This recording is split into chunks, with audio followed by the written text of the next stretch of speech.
खोर्धा हत्याकांड और हत्या परवर्ती घटनार हत्यार मुख्य अभियुक्त धरी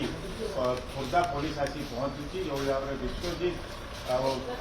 मुकेश और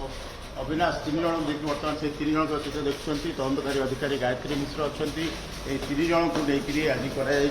तो घटनार 3 दिन पर एम पुलिस ठाब कर देखो पूर्ण भाव में घटना पूरा खोर्धा अंचल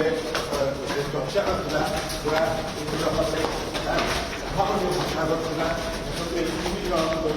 खोर्धा पुलिस बर्तमान हस्तांतर व्यवहार होता सहित बेसिक व्यवहार होता रक्त भिजा लुगा सब आनी 3 जन को बर्तमान किसी समय पर प्रेस कॉन्फ्रेंस सांबादिक सम्मेलन जनइबे एसपी अविनाश कुमार।